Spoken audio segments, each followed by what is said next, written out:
Thanks for taking this meeting with me. No problem, but I can't stress enough. I'm looking for fresh ideas, new stories, things that nobody has done before. And have I got one for you? All right, let's hear it. Okay, it's called Overcoming the Monster. Basically, there's a monster menacing a village, but unfortunately there's a hero in the village, but still the monster is so big and vicious, there's like no way the hero can overcome it. So right there, the audience is worried, but then he does. The hero kills the monster. You're kidding, right? Why? That's basically the plot of everything. Yeah, like what? It goes at least as far back as Beowulf. Oh, no, this is not a wolf. It's a monster. So. No. Beowulf is the hero. He's a guy. He kills the monster Grendel. That's so weird because Grendel is it's a less scary name. We're getting off the subject here. Look, kid, your idea is not new. It's Jaws. It's The Exorcist. It's Godzilla. It's Alien. It's Dracula. It's Star Wars. I haven't heard of any of these. What are you, some kind of feral child? Kid, I said give me something new. Wait, my monster is the product of incest. Chinatown. Who keeps reliving the same day over and over. Groundhog Day and that Tom Cruise movie. But the hero has a teacher who's really tough on him, but for the purpose of making him better. Karate Kid, Officer and a Gentleman, Whiplash. The monster wants to dance, but the father won't let him? Billy Elliot. That's not fair. Every idea I ever had has already been taken. I feel like I'm trapped on a spaceship with malfunctioning re-entry engines, but there's a guy offering to save me with trumpets. But should I trust him? Gravity and The Music Man. Look, kid, you're not fooling anybody. Today on the show, does our thirst for new ideas drive us to embrace anything novel? And now, the airbender for the last script doctor, Colin McEnroe. Or it might have been the other way around. I might have been the script doctor for the last airbender. Because I know for a fact I'm not the last airbender. I was like maybe, I don't know, fourth to last airbender.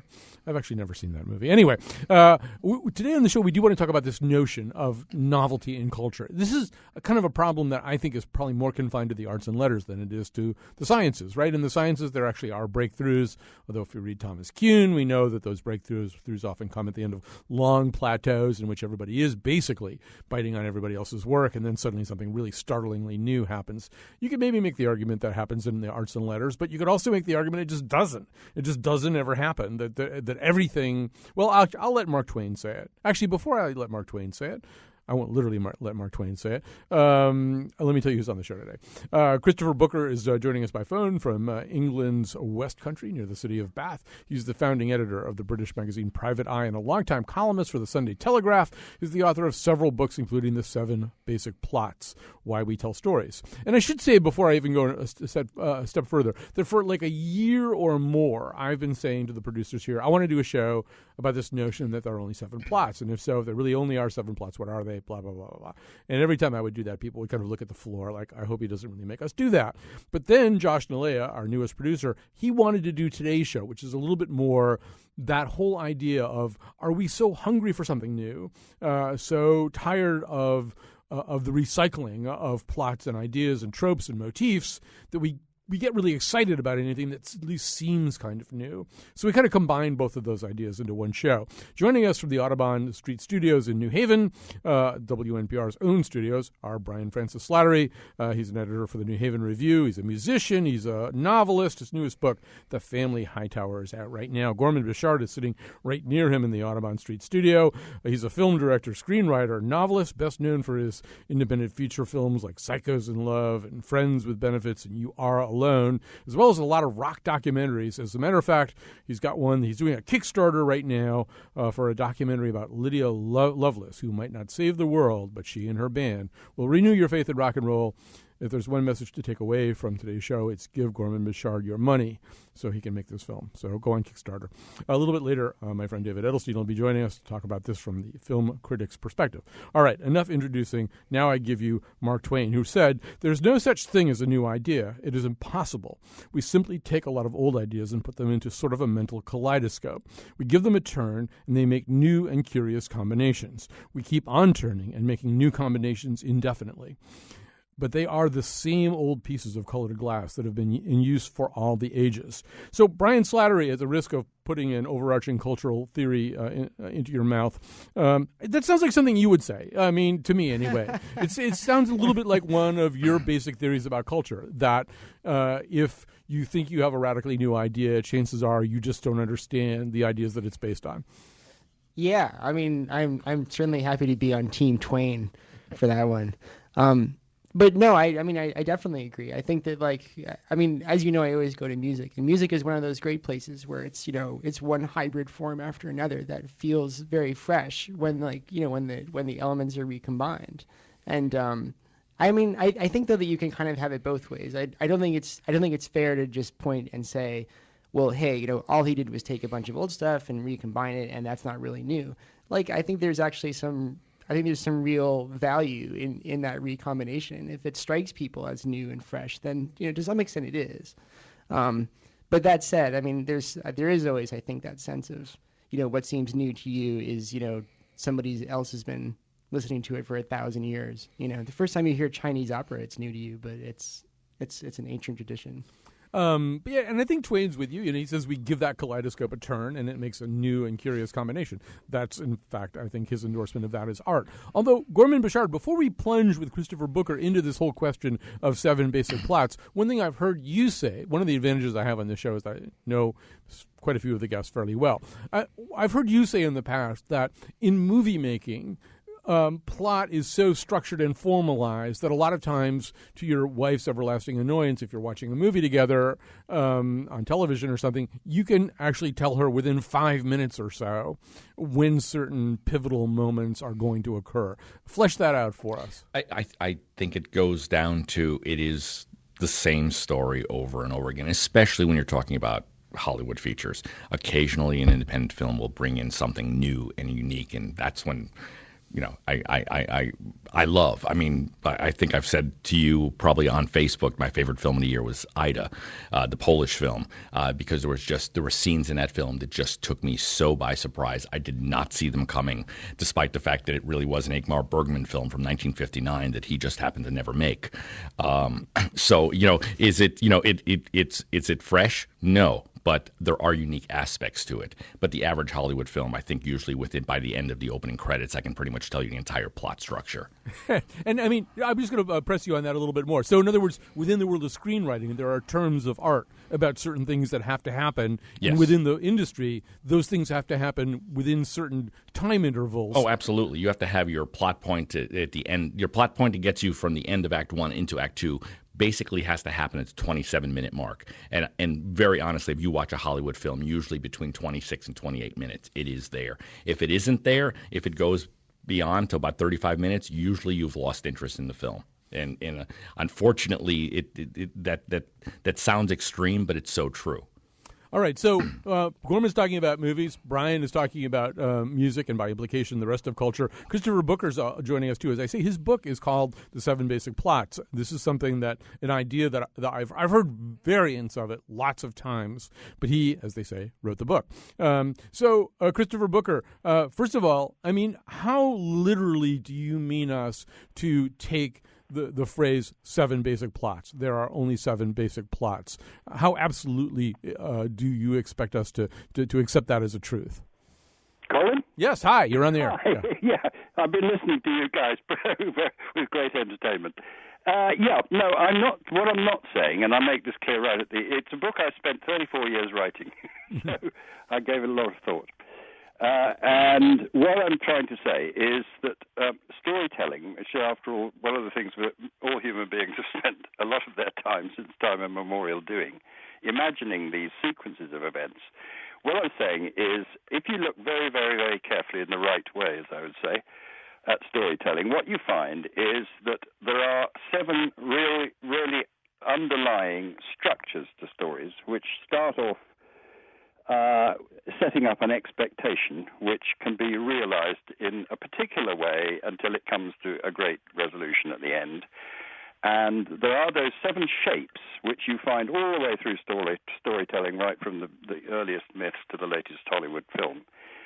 But I'm not saying, of course, it would be quite insane to say that every story in the world can be fitted into one of those 7 plots. What I'm saying is, if you understand how these plots work, how these shapes work, how they catch our imagination, how from the beginning we know that something is going to have to happen before we can be satisfied. You talked about overcoming the monster. It's one of the commonest and most ancient of plots. And it's not so much that the monster is threatening. This terrifying figure is threatening a community. It's not just a village. It can be a whole kingdom. It can be the whole universe, as in Star Wars. You know that in the end, if you're watching Star Wars, he's taken the princess captive, and you know that what's going to happen is that Luke Skywalker and his mates are going to have to slay that monster. And you know that that's the only way this story can end satisfactorily. So what I'm saying is that once you start looking at stories in this way, and the basic plots which I'm talking about are amazingly detailed in their structure, and you can find hundreds of examples from every age, what you're looking at is the language of storytelling, which will then enable you. It's the door. It's the door to the underworld, which can see what's going on underneath, which is what fires our imagination, which has inspired thousands of individual stories. Some stories have got several of these plots going on at the same time. Lord of the Rings is one of the few stories which has all 7 of the plots in. But the point is that what you're looking at is the language in which storytelling comes up from our unconscious. The unconscious of the storyteller taps into the unconscious of the audience or the reader, and that is what enables you to see why is it that the human race, since the beginning of time, has, as one of its main preoccupations, liked to let each individual human being has been entertained by, instructed by, illuminated by the pleasure of seeing a pattern unfold that they sort of unconsciously recognize. And why is it that we have this capacity to imagine things that have never happened, or, imaginary events? What purpose is this serving? What evolutionary purpose is this serving in the life of the human race? That's the basic thesis. So, Christopher Booker, I'm going to play a game with the other 2 guests. You have not been prompted on this, but I'll give them your other 6 plots, and they can just give me their examples. So, the next one on the list, Brian, you go first, is Rags to Riches. The poor protagonist acquires things such as power, wealth, and a mate before losing it all, and then maybe gaining it back upon growing as a person. Although I think there's actually sort of a variant to that. So give me your favorite Rags to Riches plot. This may be unfair to do to guests. The Godfather. Okay, perfect. Gorman, how about yours? Oh, God. I would probably say Mr. D goes to town. Yeah. For me, I think, I feel as though that there are only really 2 American plots, and one of them is this one. It's essentially Citizen Kane. It's essentially The Godfather. It's The Great Gatsby. Right? You go from rags to riches, but there's still some primal wound that doesn't get healed.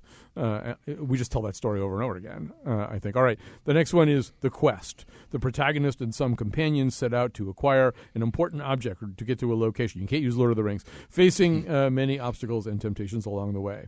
All right, Gorman, you go first on that one. Wow. The Quest. Leon the Professional by Luc Besson, which is my favorite action film. All right. That was fairly a recherche. How about you, Brian? Raiders of the Lost Ark. All right. Okay. My quest was revenge, so. Yeah. Let's see. Voyage and Return. The protagonist goes to a strange land, and after overcoming the threats it poses to him or her, returns with nothing but experience. Brian, you have to go first. Oh, my God. I'm trying to think of something that isn't a movie all of a sudden. Okay, wait, come back to me. All right, okay. Great. Thanks. Well, there's an epic poem, and this is basically the Odyssey, right? Right. So if it's the Odyssey, then it's also "O Brother, Where Art Thou," which is basically the Odyssey. But anyway, so we understand what a quest movie is. Oh, that's Voyage and Return, right? Oh, yes. Voyage and Return. So comedy, well, we'll skip over. Everybody knows what a comedy is. Tragedy, everybody understands what a tragedy is. And then the last one on his list is Rebirth. The protagonist is a villain or otherwise unlikable character who redeems him herself over the course of the story. Okay, I have one, but I'll go first to give you guys more time to think. That basically is the plot of The Music Man, which I think is the other basic American plot, that somehow or other, the person you didn't entirely trust, you had reason not to trust, turns out somehow or other to be reborn, to be changed, and to become trustworthy, which is sort of Bill Clinton. Bill Clinton is basically both Rags to Riches and Rebirth. But anyway, you guys have a Rebirth one? Go ahead. Oh man, It's so on the spot. You should have said those names. I know it was totally unfair as a pop quiz. Totally Yeah, I unfair. mean, in some ways, I think of that plot as one of those ones that shows up in lots of lots of things, right? Right. In movies and books, where like a character who you don't, who you're told not to trust turns out to be extremely trustworthy. Right. Well, or I to mean, save the day. yeah. It's like it doesn't have to be that they're the star of. Han Solo is essentially introduced to us. I was gonna say like Star Wars has like 3 of those. Right. I mean, my favorite would. I'm going to use a very strange little indie film of recent years, which is probably my favorite movie of the past 5 or so years, and it would be this movie called Starlet, which was a big hit at Sundance, and it stars this young girl who's basically a porno actress. But you really see the other side of her as she befriends this elderly woman and just really helps this woman, get over the loss of her own daughter. And it's a beautiful film. So, Gorman, let me ask you this: when you saw that movie, did you feel I'm seeing something that speaks to me in a really new way? That this really is new and fresh to me, or did you think I'm seeing something that I've basically seen before, but it's being, the voice of it, the coloration of it is different enough so that I'm engaged in a way that I wouldn't otherwise be? The latter, definitely. I mean, it's screams indie in every way, shape, and form. As something you'll read on the reviews of it are, there's no ending. Well, life has no ending until you just close your eyes for the last time. So that doesn't really bother me. I mean, it was very original. It was a very original take on an old story. And Brian, as both of you guys are creators, so as you work, whether you're working in music or more likely working as a novelist, are you feeling this incredible weight of everything that has come before? Are you thinking constantly, well, I'm not telling The Family Hightower, it's kind of a little bit The Godfather, it's kind of a little bit The Great Gatsby, it's kind of or can you simply tell yourself, we talked about this a little bit last time you were on, I'm not going to worry about that? I think it's mostly the second one, but with a real sense of I'm aware that I'm pulling from X, Y, Z, and Q, and that just doesn't bother me all that much. I figured out at one point that it's better just to cite your sources, and to sort of flag to people that, in case this reminds you of The Godfather, you're right. If this reminds you of this, you're right again. That's good. Good reading, everybody. And and now let's proceed, because we're allowed to then take these elements and riff off of them and hopefully come up with something that, still seems new and exciting to you. Colin, when I did my last rock doc, I specifically was set out to make a rock and roll version of Errol Morris's Fog of War, because no one had done that in the rock and roll genre. I can't believe nobody's done that before. It's such an obvious idea. I know, and I wanted to just basically have one voice through the entire film and let someone take us through his life, and that was very much my inspiration for that. So, Christopher Booker, there must be a certain amount of pushback that you encounter writing a book like The 7 Basic Plots, Why We Tell Stories. Obviously, it's a salute to, a celebration of, and an embrace of the human storytelling impulse, the narrative impulse that goes back to our days sitting around the campfire. But there are some people, possibly even critics, who might read that as kind of a reductionist argument, that if that's all art amounts to, is just a saying over and over again of these 7 basic structures, that's a rather puny assessment of what creativity is. Did you get that pushback, first of all? Yeah, of course. But the great thing about what marks out the great storytellers is that they can tell a basic plot story, but each time they do it in a brilliantly fresh, individual way. And you don't have to be sitting there thinking, oh, this is a voyage and return story, I know how it ends. What you think is a wonderfully entertaining story, and at the end of it you say, yeah, that was a really good version of the voyage and return story. It was a really brilliant comedy. Any of the basic plots has been all the great stories of the world are shaped by these plots, but we're not conscious of it at the time. What we're seeing is the fact that a really good storyteller, whoever it is, a movie maker or whatever, is using an underlying structure to dress it up in entirely new clothes, and that's what grabs us. So it's really just a matter of standing back and saying, yes, well, what's really going on here? What's the storyteller doing? Why are we the audience? Why do we respond to it in the way we do? And it actually shows up some of the greatest storytellers in a new light. I mean, Shakespeare was every time Shakespeare read a play, it was on a basic plot. Usually, it was a comedy or it was a tragedy. But the fact is that each of his plays has its own completely individual language and style, and you're gripped by it because deep down there's something going on in your deeper unconscious mind which responds to the pattern that's unfolding. But you don't think this is reductionism. On the contrary, it liberates us to see why great storytellers are what they are. They're towering figures in the whole history of the human race. It just seems as though, and Brian, I'll let you start out on this one. It just seems though that I mean everything that Christopher is saying right now seems absolutely true, and yet it somehow or other smashes up against the idea of what we have the idea we have of what creativity is or what it feels like. Right? The idea of the creative spark is. I am going to make something nobody's ever seen before. I'm going to do something, that will shock the world. And I mean, it just seems like that's really are creative people essentially deluding themselves so that they can keep going. No, that's a great question. I mean, I think that there's certainly a group of people I think who, especially when they first start out thinking, I want to have a sort of statement to make. I mean, there are certainly people who have sussed out those 7 basic plots and make it their mission to sort of tear them apart, right? Like, I mean, I think of like Kafka is a great example of I'm going to set up one of these stories and then make sure that it doesn't happen. Like whatever it is that you're expecting, I'm going to make it take this left turn and it's going to go off into this thing.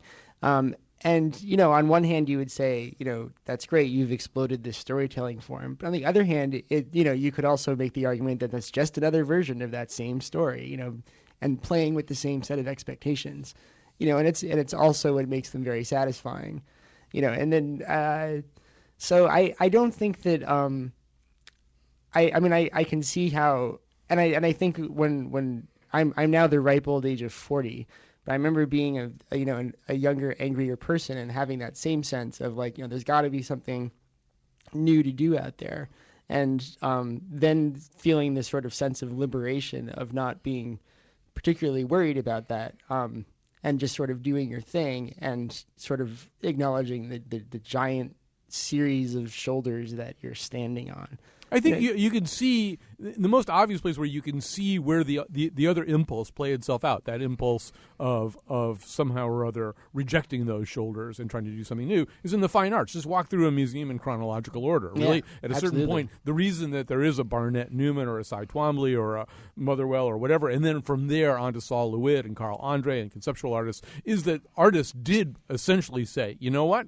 I really do have to try to do something that isn't the last guy's thing.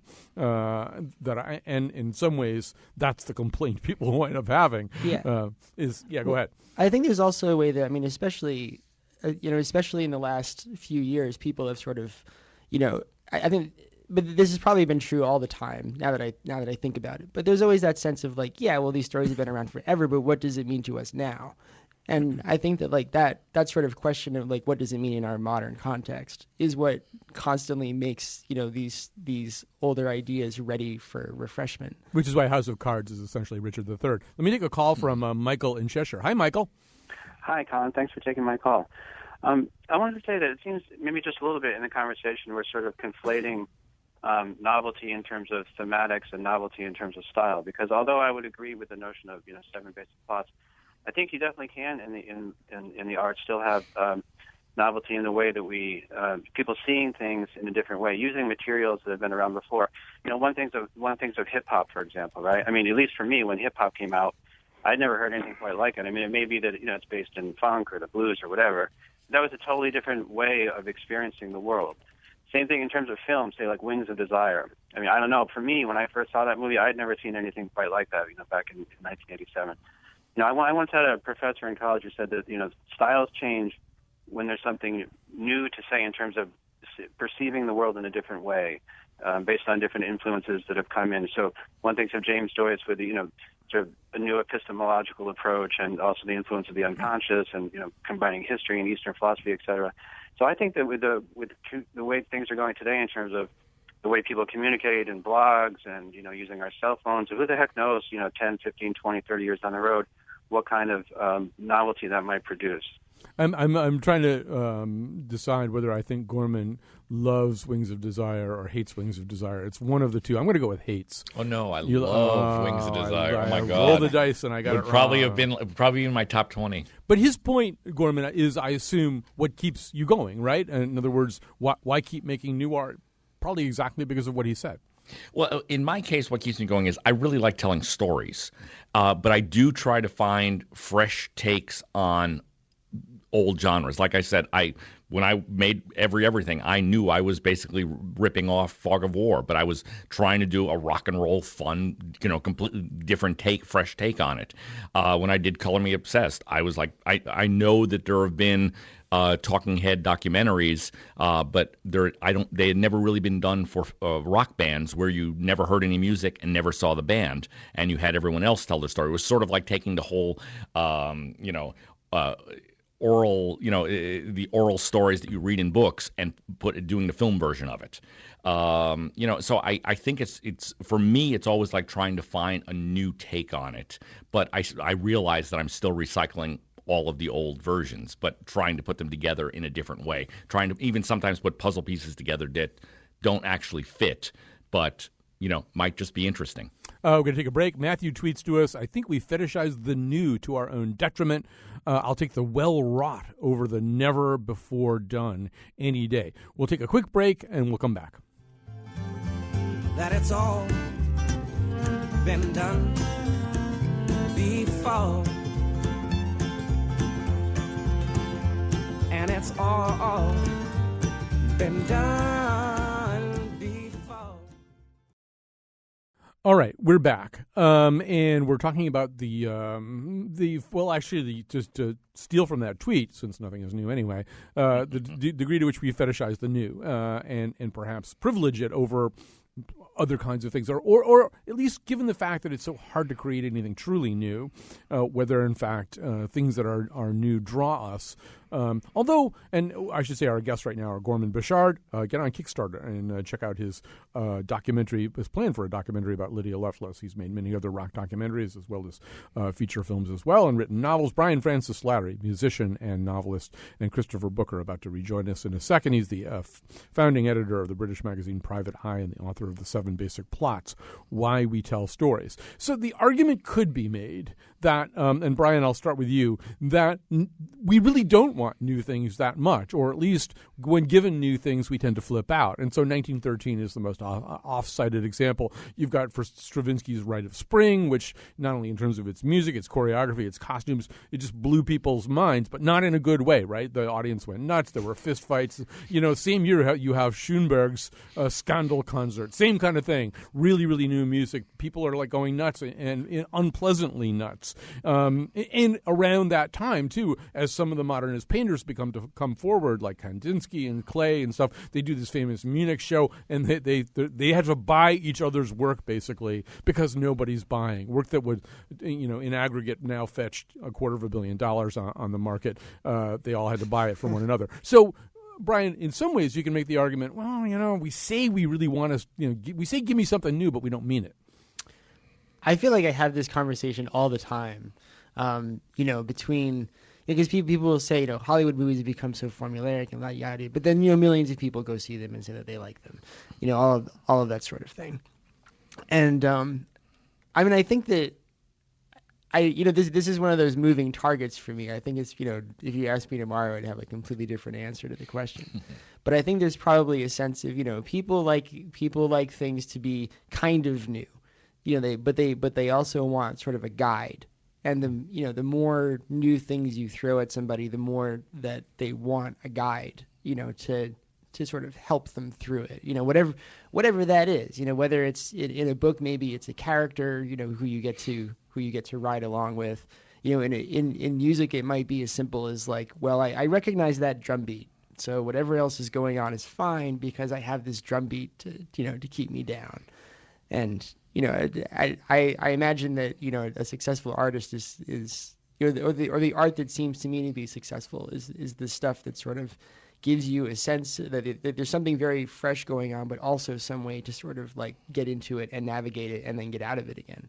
So Rothko is saying, well, this is Red. You know about Red, right? You recognize Red. Red is, you can cling to that anyway. You know this color. You've seen this color before. Right. So Gorman, insofar as, first of all, in the past when you have dealt with the most commercial end of the movie making business, I mean, we know how those conversations go, right? I mean, everybody's interested in the last successful thing, I assume, and nobody's interested in the new thing. Right. And it's always bringing it back to the same old thing, especially when you're dealing with Hollywood.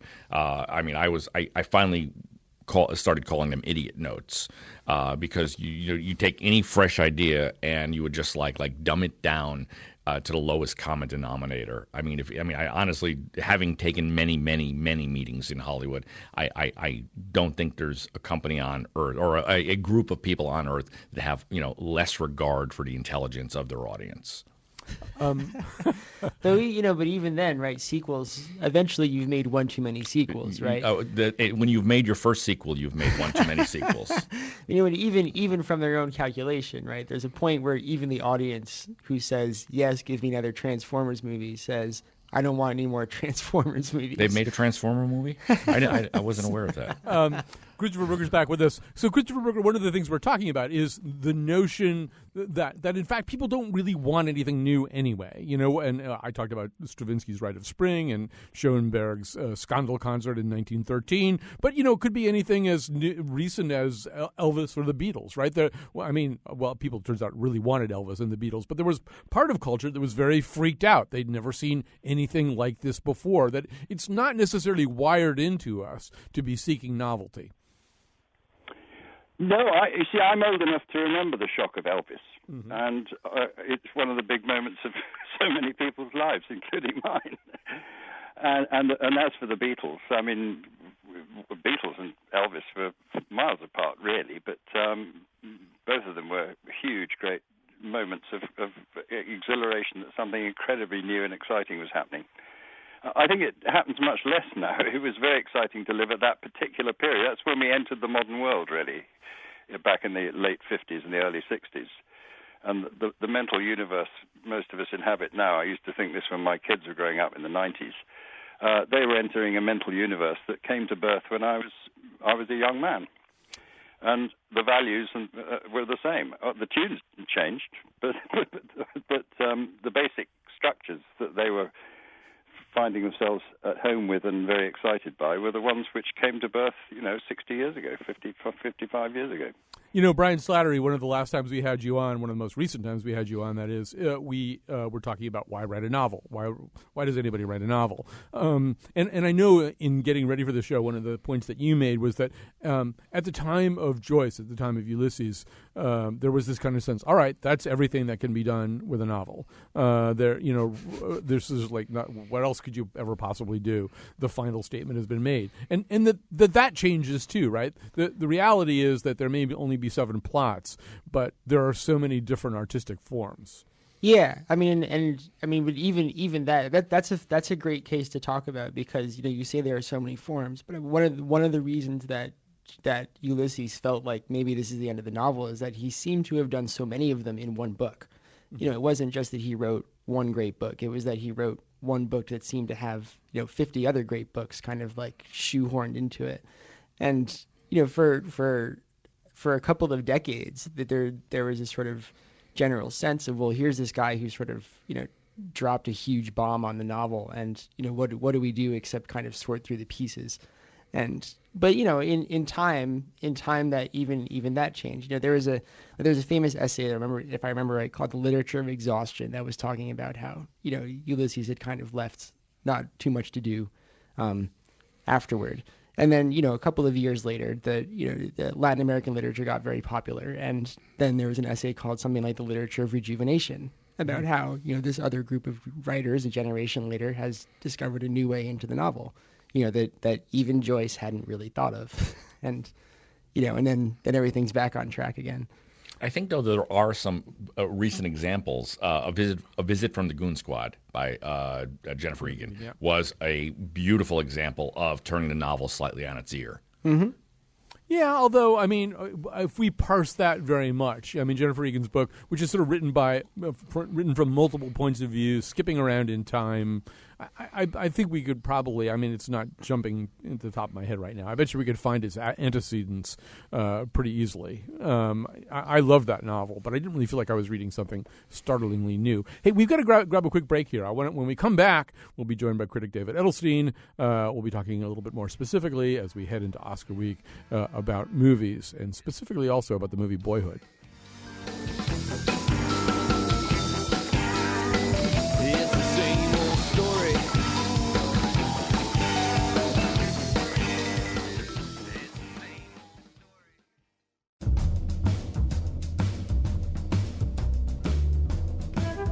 Today's show was produced by Josh Nolea, a young man with special abilities growing up with people who are not his actual parents, and me, a workaholic corporate raider who falls in love with a prostitute. Our intern is Adam Blutt. Greg Hill appeared in the intro and tweets for us at WNPR Colin. The part of Bill Curry was played by Tom Cruise. For show pages, articles, and a short video featuring the Faith Middleton Show staff as a family of kids who get a new governess who's a nun who teaches them to sing, visit WNPR.org. Tomorrow, a show about corruption. And now, back to Colin. Actually, two of our guests are sitting in close proximity to the Faith Middleton Show staff right now, so they may be singing beautiful songs led by Julie Andrews. I'm not really even sure. But they're in New Haven. Gorman Bechard, filmmaker, novelist, and screenwriter, currently raising money through Kickstarter for a documentary about Lydia Lovelace. And Brian Francis Slattery, a musician, arts editor for the New Haven arts editor for the New Haven Independent and editor for the New Haven Review. His most recent novel is The Family Hightower. Joining us also is America's Greatest Living Film critic David Edelstein with CBS Sunday Morning and NPR's Fresh Air and New York Magazine. So, David Edelstein, first of all, welcome to our conversation. Well, thank you, Colin. Can I just jump in on Wings of Desire, because I think that was a very interesting film to mention. It was mentioned a little while ago as something that seemed authentically new at the time. And I agree, it's a wonderful film, but it's a really good illustration of what you've been talking about, how nothing is quite as new as it seems. I remember that the beginning, the first half an hour of that movie, seemed very avant-garde. It was drifting around Berlin, and there were strange voices that this angel picked up. But then eventually you saw that it had a point, which was to show that society had become utterly fragmented, at which point the angel falls in love with a beautiful French aerialist and gives up his wings. And it actually turns out, despite its form, to be an incredibly conventional story. I mean, you could go back to myths of people kind of giving up, supernatural beings giving up their wings and falling in love with a mortal. And here, just because it was dressed up in this seemingly formless, artful way, in the end, the audience still wanted the satisfaction of a conventional narrative arc. And what was great about that movie is it hit it completely. So you're saying Superman was basically just an angel with a ponytail? It's been said. Yeah. It's been said. He and Lois had that conversation many times, give up the superpowers. So, obviously there's quite a bit of stir. There has been quite a bit of stir in a sense right now going into Oscar weekend that Boyhood is going to take all kinds of awards. And I don't know about that anymore. Oh, really? Has the tide turned? I think the tide has turned. I think Hollywood seems to be willing to embrace or eager to embrace Birdman. Oh.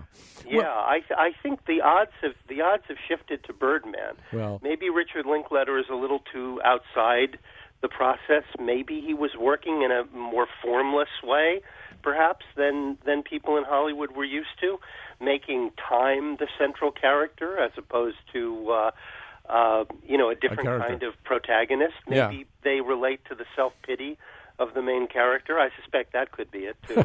Well, so this illustrates the exact tension that we're talking about right now. So on the one hand, there's a sense that nothing is really all that new. We're really hungry for something new. And maybe people get very excited walking out of Boyhood, feeling that they've seen, Michael Apted notwithstanding, that they've seen something that they've never seen before. And so that's really great. And we're going to embrace that. Some people would say fetishize that. And then working against that is the kind of tension that Gorman has alluded to, where where, sort of conventional, encrusted, calcified Hollywood says, well, actually, we don't really want to see anything that new. It actually kind of gets on our nerves. But, I mean, David, do you see Boyhood as something, and as a critic who sees so many movies, did you walk out of Boyhood saying, well, I'm excited at least on the basis that I've never seen that before? Well, I'd never seen that before insofar as you're used to seeing characters age in a work, but you never see them actually literally age. You never see that jump. But I still thought of Boyhood as having a structured narrative for all that. Whatever Linkletter may have seemed to be making it up as he went along, but he had this idea of a father who went from an outsider, kind of a little bit of a ne'er-do-well, very shapeless life, becoming a responsible citizen, perhaps a little duller, a mother who went through all these different husbands and came out feeling as if her life had gone nowhere, and the boy having a sexual coming of age and falling in love for the first time. It's not, again, it's not really that new material. What was novel was the fact that, the story seemed to be evolving before your eyes. You had the illusion that what was happening was something that was happening in real life, and Richard Linkletter, the filmmaker, was just checking in on life as it went along. Again, so much of the art of this, I took I was doing a story on Robert McKee, and many years ago I took his fabled story structure class, and it had all kinds of disclaimers in it. McKee is a brilliant man, but I still came away rather depressed that, he thought of commercial cinema, and most cinema nowadays is commercial cinema, even the indies. He really thought about it as sort of from the outside in. You need your initiating incident. You need to change certain values from scene to scene. You need an act structure. And, of course, a lot of people were novice screenwriters who were there, but also a lot of studio executives. As has been said, that a lot of them were applying Robert McKee like a cudgel to scripts that were coming in, and again, it's the art of concealment, making you think you're seeing something new, even though when it's all over, you can do an outline, quite an easy outline. Gorman, I'm just interested in getting my favorite film, Grumpy Curmudgeon's view of. I mean, how did you feel walking out of Boyhood? I felt after watching the screener. You mean? Yes. Yeah. I felt that it was a little long and meandering. I basically felt that it was an idea. I think that any independent filmmaker who had seen the Michael Apted series, there are probably 500 of us who have thought, "Wow, that would be really cool to do as a with actors," but we could never find actors with our budgets that we knew we could trust to go along for that many years. Linkletter can, and I just think that it lacked. To me, it lacked a lot of structure. I found it a little bit on the meandering side. I mean, I thought it was good. It was interesting watching the kid age. But I didn't walk away from it saying this is a great movie or even one of the best movies of the year. And, let me say just a word against sure. Michael Apted here. I mean, whose work I admire very much. But over the years, a number of his subjects have come forward and said that he is distorting somewhat their trajectory because he has a very class-based bias, and his films are making a point about the lack of mobility in British society. So there's kind of a strong narrative that he's imposed on the Up series that, once again, you're not necessarily aware of as you're watching. I understand the feeling that Boyhood, may seem a little meandering. I actually think it's actually much more focused than it may first appear. Part of its art is making it seem as if it's artless. Brian Slattery, I'm wondering also, I wish I could state Heisenberg's principle right now, but I know that it has something to do with if you do one thing, then you lose track of the other thing. So, and I'm wondering whether that's kind of true in terms of what we're saying, that, if you think about Boyhood, it's essentially what you novelists would call a Bildungsroman, right? It's a story about growing up. But because of technique, because in fact Linkletter's using this kind of very unusual technique, maybe there isn't the kind of narrative tightness that Gorman would like like to see. And I wonder if that's kind of true generally, that if you're going to do something explosively different, if you're going to be John Cage, if you're going to be, pick somebody in some genre, somehow or other, the impulse to be explosively different at the level of form and technique maybe takes you away from some of the narrative conventions that make either a song lyric or a movie or a painting more comfortable for the audience. I think that whether that needs to be true, that certainly kind of does seem to be true, right?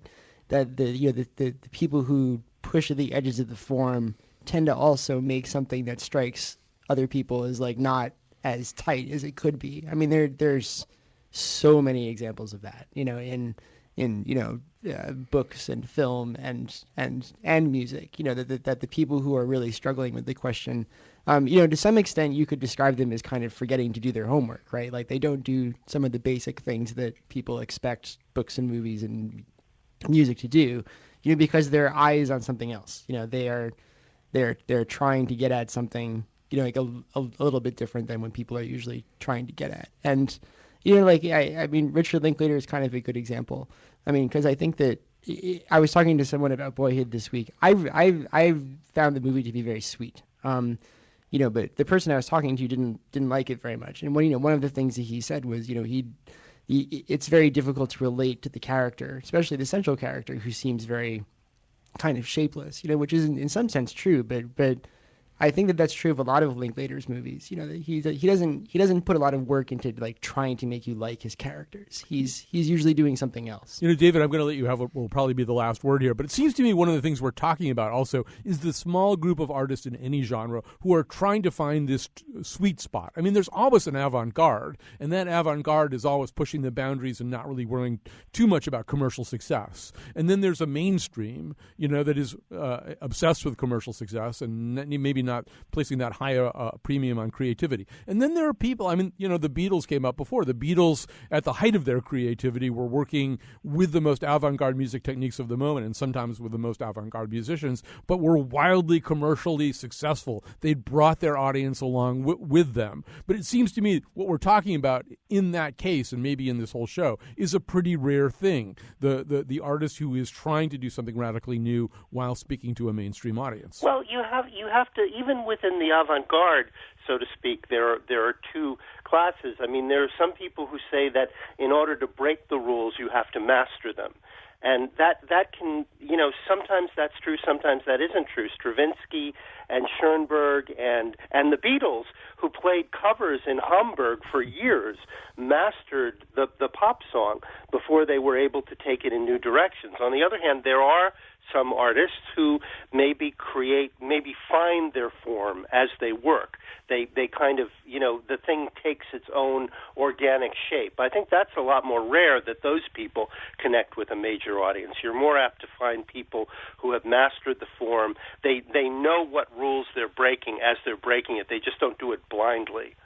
All right, we have to stop there. There's like a minute left, but none of these guys is a 1-minute question answer. So I'm going to stop it there. I want to thank Josh Nalea for coming up with the idea for the show. Also, Christopher Booker, Brian Francis Slattery, currently the editor for Arts and Culture of the New Haven Independent. Get his book, The Family Hightower. It's just like The Godfather, but totally different.